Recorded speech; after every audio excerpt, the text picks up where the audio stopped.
Monseigneur, bonjour. Bonjour.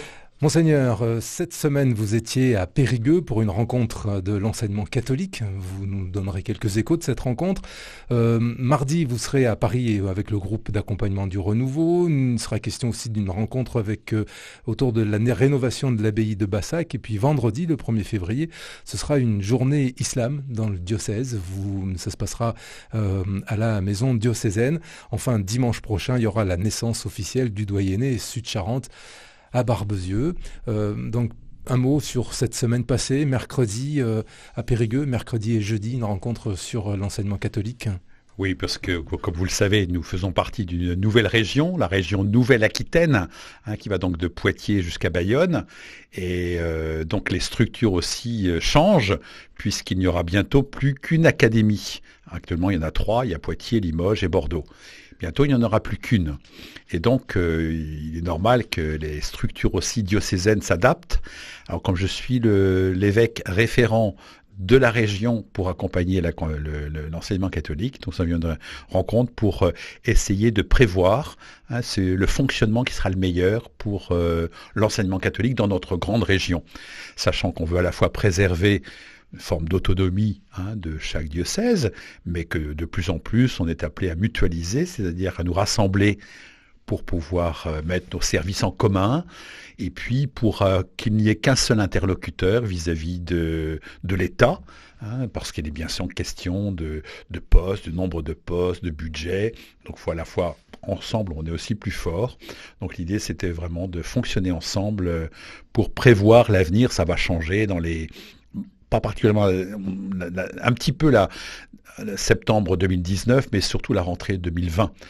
Et donc on attend pour le moment, toutes les nouvelles ne sont pas arrivées concernant donc l'organisation, rectorat, académie et donc région. Voilà, donc une rencontre importante avec tous les directeurs, les délégués diocésains à l'enseignement catholique, sachant qu'il y a 12 départements, qu'il y a 10 évêques et qu'il y a 8 délégués diocésains. Le ministre de l'Éducation nationale était en Charente jeudi. Il a dit que ce redécoupage-là garderait quand même des rectorats, Poitiers, Limoges, Bordeaux resteraient en place. Il y aurait aussi une fusion académique de grandes régions, mais qu'il garderait quand même cette proximité de territoire. Eh bien écoutez, on est très heureux d'entendre cette nouvelle et qu'il est important que justement que ce soit précisé de manière très officielle pour que les structures diocésaines puissent s'adapter.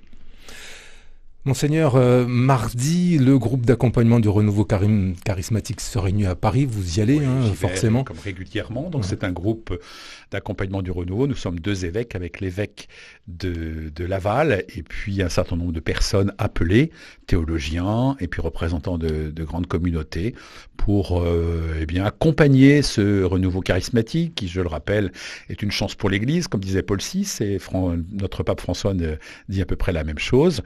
Donc c'est à la fois une vigilance épiscopale pour aider l'intégration, enfin je veux dire ce qui n'est pas un mouvement mais un courant de grâce à trouver sa place dans l'Église. Et avec un discernement toujours nécessaire concernant les personnes ou les propositions.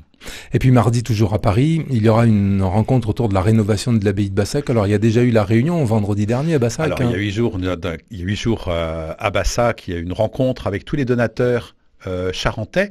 D'abord pour les remercier des dons qu'ils ont pu faire pour la rénovation de cette belle abbaye et faire en sorte que cette abbaye trouve un nouvel avenir. C'est pour ça que ça se nomme Bassac 3e millénaire.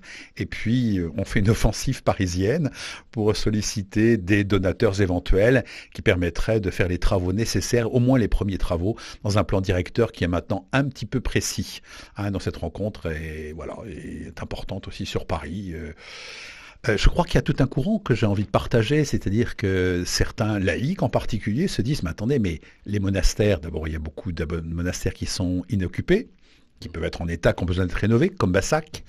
Et puis l'avenir, quel avenir pour les monastères, sachant que dans 5 ans, dans 10 ans, dans 15 ans, combien y aura-t-il de monastères encore en activité? Alors, la vie monastique continuera, certainement, avec la grâce de Dieu, mais qu'en même temps, ce n'est pas parce que certaines communautés ont disparu que ces lieux-là ne doivent pas continuer à être des lieux de ressourcement peut être tenu de manière particulière. Moi, je sais pas, par exemple, l'abbaye de Sablanceau, tenue par une communauté nouvelle. Ça peut être une manière de faire. Ça peut être aussi des laïcs, des personnes diocésaines qui assurent une présence, une ouverture, qui font vivre ces lieux. Il y a la prière, certes, des moines, et puis il peut y avoir la prière du peuple chrétien qui peut habiter ces lieux. Donc ça, c'est vraiment une belle réflexion, je crois, à avoir. Et ça ne doit pas vous étonner si je vous rajoute pour que rien ne se perde. Vendredi prochain, Monseigneur, c'est la journée Islam dans le diocèse, organisée par l'association Pierre, Mohamed, David et les autres. Alors cette journée fait suite à la semaine de prière pour l'unité des chrétiens. Là, on va plus loin, on est dans le dialogue interreligieux. On s'élargit dans un dialogue interreligieux. Là, donc c'est une journée qui aura lieu à la maison diocésaine. La première conférence tenue par Monsieur Mohamed Kennessi viendra nous parler du radicalisme. Ouais, profil et parcours de djihadistes français. Voilà, c'est ça. Donc une rencontre importante en partenariat avec donc l'association Pierre, Mohamed, David et les autres, et accueilli par notre association toute nouvelle, un forum Magdalena, dont l'idée est de s'ouvrir justement dans un dialogue de société avec d'autres religions et puis d'autres réalités sociales. Donc là, ce sera donc à la maison diocésaine et ce sera poursuivi après du côté de Bassaux. Avec des ateliers, puis une conférence aussi le soir. On retrouve ce programme, là je ne le précise pas maintenant, mais de manière sur le site de l'association Pierre, Mohamed, David et les autres. Avec un lien aussi sur le site du diocèse, angoulême.catholique.fr. C'est à 15h cette rencontre avec cette conférence de Mohamed Kennessi. Monseigneur, dimanche prochain, le 3 février, naissance officielle du doyenné Sud-Charente à Barbezieux, la dernière étape du redécoupage. Oui, en fait, c'est la 5e naissance. Là, après, la famille sera complète des doyennés, si ce n'est que ce doyen est peut-être le plus ancien, parce que c'est eux qui ont précédé un peu la naissance des autres. Et puis voilà que ce sera le dernier. C'est pas vraiment un baptême, mais c'est une manière de reconnaître officiellement ce doyenné Sud-Charente. Donc ce sera donc à Barbezieux, suivi d'une rencontre, je crois que c'est je ne sais plus, une rencontre aussi de Foi Lumière l'après-midi. Voilà. Donc un moment important, ce sera le 5e, donc c'est bon. Tout est en place pour que nous puissions vivre une autre étape ultérieure qui est de pouvoir repenser aussi un peu les paroisses.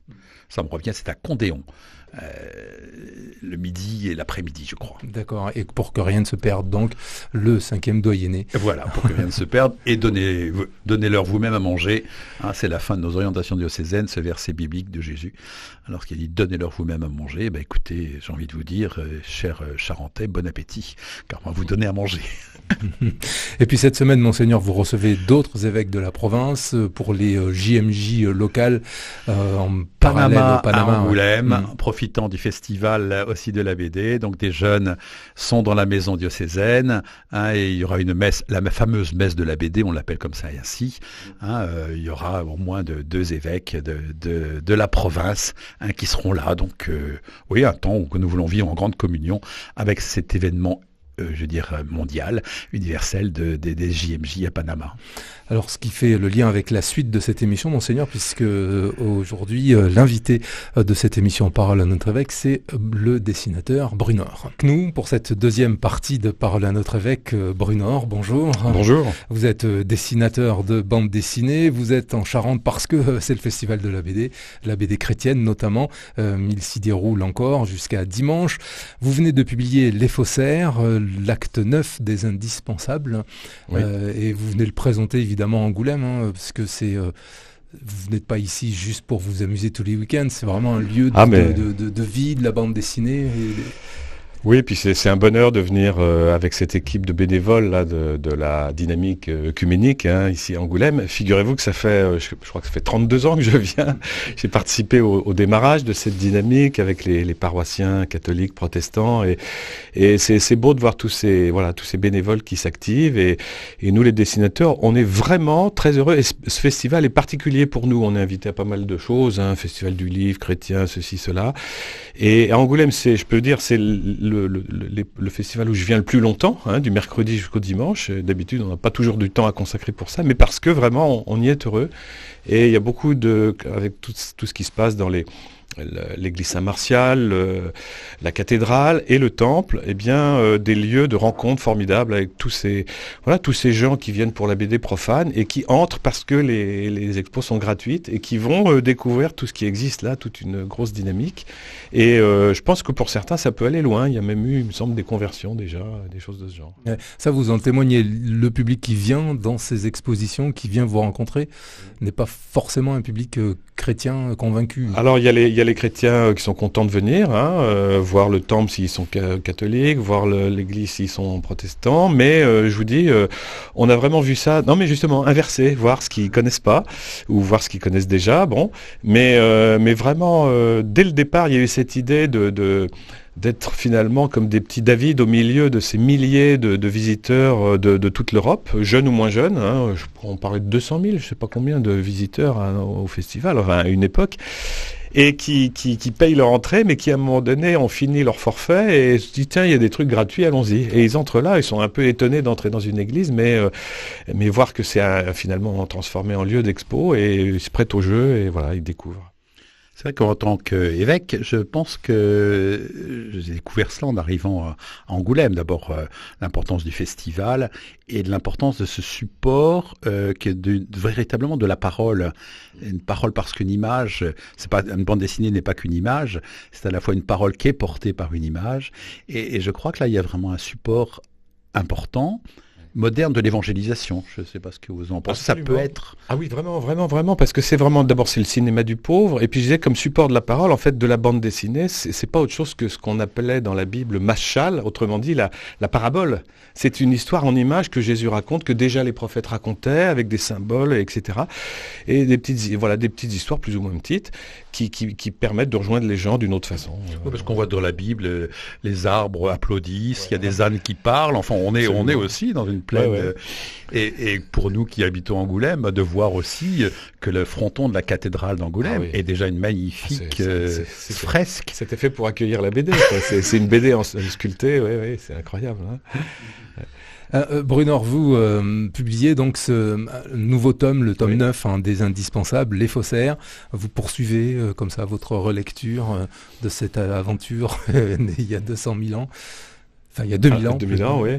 C'est une enquête que je me suis, que j'ai commencé et que je partage à partir de questions de jeunes. C'était tout simplement, monsieur, vous trouvez pas que la Bible c'est beau, mais c'est pas un peu dépassé avec tout ce qu'on sait sur l'univers par les sciences. Donc ce jeune de 15 ans mettait en confrontation, comme tous nos contemporains, science et Bible, foi et raison. Et je lui ai dit, écoute, c'est la fin de l'heure, on se revoit dans 15 jours, ça me laisse le temps de travailler ta question, pas te donner une réponse toute faite.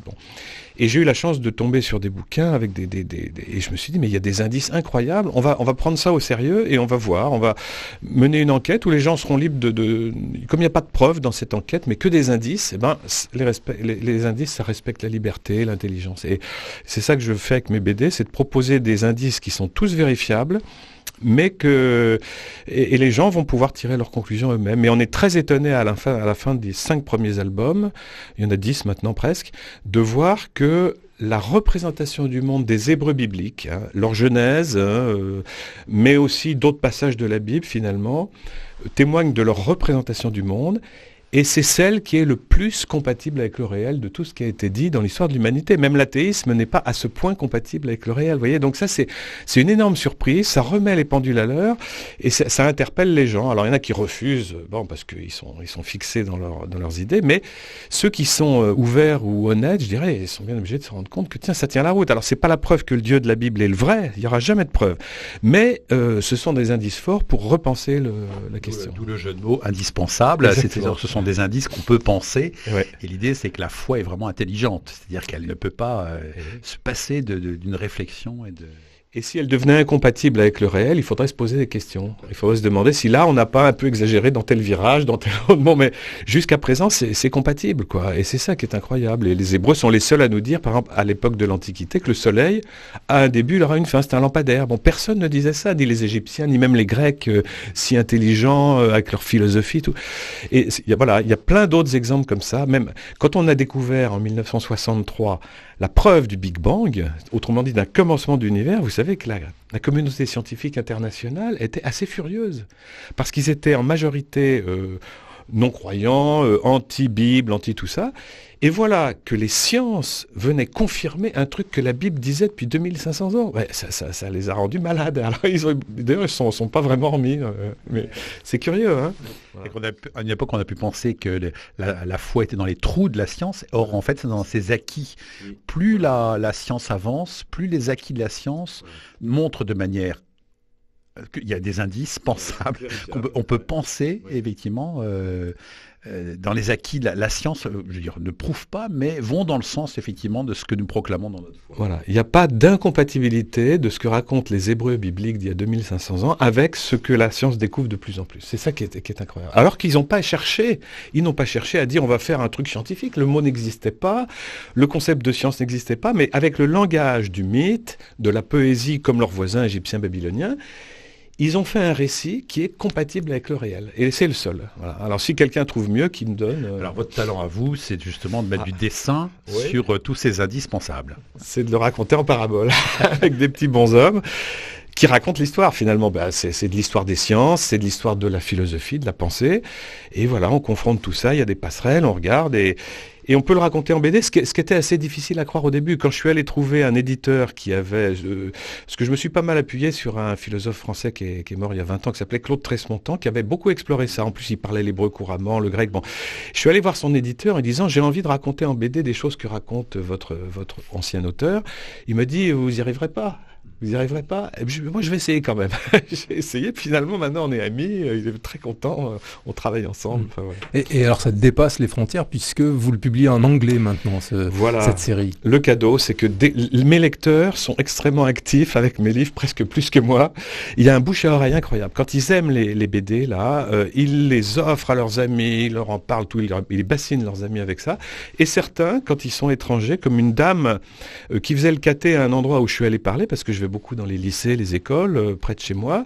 Une dame qui vient des Philippines, a épousé un Français, est allée dans son pays voir un éditeur philippin en lui montrant, et l'éditeur a dit, ça m'intéresse de le publier. Et voilà. Et du coup, je le fais en anglais pour les Philippines. Et pareil, au Brésil. Il y a en ce moment une traduction au Brésil. Donc c'est une nouvelle étape là, de la conquête du monde. C'est-à-dire que les indispensables vont être réédités en anglais finalement, voilà. Avec le premier tome déjà sur le mystère du soleil froid là. On commence par le 1 et puis on verra s'ils font la suite. Alors après, grâce à ça, même je peux aller le montrer à des éditeurs anglophones en Amérique, dans n'importe quel pays. Et c'est ce que je vais faire dès que j'aurai fini le 10, là, que je dois rendre à l'imprimeur la semaine prochaine. Qui s'appellera comment? Vous pouvez nous donner Oui, en avant-première. Comme il y avait, le précédent, c'était la question interdite, parce qu'un empereur interdisait une question, un pape est mort à cause de ça, bon, des choses qu'on connaît pas. Et là, ça va être la réponse, et la réponse murmurée. Mais alors, le murmuré, c'est pas seulement un murmure, mais c'est aussi un mur entre parenthèses. Autrement dit, mur et muré, à la fois mur et muré. Donc, vous voyez, c'est totalement, mais qui va justement s'échapper de ce mur grâce à la connaissance. Bruno, vous êtes aussi dessinateur de presse. Enfin, vous avez laissé un peu de côté cette activité pour vous consacrer à votre série. Qu'est-ce qu'apporte le dessin de presse à un illustrateur comme vous? Alors je pense que le dessin de presse, par exemple, j'ai travaillé 17 ans pour le journal La Croix, mais aussi pour la fonction publique territoriale ou pour des choses d'entreprise. Bon, ça apporte peut-être l'apprentissage d'une exigence de rapidité. Autrement dit, avoir un sens de la propos, quoi. On vous donne un dessin à faire, faut quasiment le faire pour le lendemain, des choses comme ça. Et donc ça aiguise un peu, voilà. Et ça aiguise ce sens de la métaphore, le sens de la parabole, trouver l'image qui va correspondre à telle actualité, mettre des actualités ensemble. Enfin, voilà, je pense que c'est C'est certainement ça, oui, l'apprentissage de l'à-propos et de la rapidité. Un mot sur le prix cette année de la bande dessinée chrétienne qui revient à cette histoire du lapin bleu, Scandale à Jérusalem. Comment vous trouvez cet album? Alors moi je l'ai pas lu encore, hein. Je connais ce que fait Coulus, l'ami Jean-Baptiste. Il mérite absolument ce prix parce que d'abord ce gars est presque aveugle, hein, et il arrive, il a l'œil sur sa page et il dessine ça c'est très très vivant, et alors il a toujours lui aussi, enfin l'envie de rendre aimable, de rendre accessible des choses, voilà, de l'Évangile ou des choses de la vie de Jésus, grâce à ces histoires avec des animaux, un lapin, un chameau, tout ça. Mais c'est très très vivant, et voilà, il sait faire ça, c'est son talent. C'est un peu comme du dessin de Gottlieb. Enfin, c'est très très dynamique et tout. Il travaille avec sa sœur qui s'appelle Elvine, qui elle-même est dessinatrice, qui fait les couleurs. Et moi, ça m'a fait très plaisir de savoir qu'ils avaient le prix. Puis là, il faut que je le lise, j'ai pas eu le temps encore. En tout cas, vous êtes à l'église Saint-Martial, hein, une bonne partie de la journée jusqu'à dimanche encore. Hein, vous êtes là. Tous les jours quasiment, un petit tour à la cathédrale de temps en temps, mais c'est comme à Saint-Martial, j'ai eu une expo et puis des projections sur une grande télé, des choses de mes BD qui sont mises en animation, choses dont je me sers quand je vais dans les lycées, les groupes d'adultes, projeter un peu des dessins, quoi. Et donc c'est assez vivant, et les gens, là ça marche sans moi, par exemple, sans moi c'est en train de travailler avec les gens qui viennent s'asseoir devant. Et ce soir, samedi, vous serez à la messe de la bande dessinée aussi. Hein. Oui, c'est ça. Et alors, voilà, notre ami Sean, un autre ami dessinateur irlandais, lui, va faire participer plusieurs dessinateurs à son travail d'illustrer le sermon, voilà, de Monseigneur pendant la messe officielle. Voilà. Ça vaut vraiment le coup de venir, hein, les dessins de Coulus, de Brunner, de Sean. Ça va être sympa. Peut-être qu'on l'en mettra après sur les sites, mais je crois que c'est bien de pouvoir aussi, et je pense que c'est tout à fait adapté, hein, dire dans la célébration, c'est-à-dire que ce soit un commentaire de la parole, et ça peut passer par l'audio, mais aussi par la vue. Donc on vous retrouve ce soir, samedi 19h, c'est à la cathédrale, la messe de la bande dessinée, à l'occasion de ce festival de la bande dessinée chrétienne à Angoulême. Merci Brunner. Merci beaucoup. Merci de votre présence. Merci aussi vous, Monseigneur. On se retrouve la semaine prochaine. Bon week-end. Merci.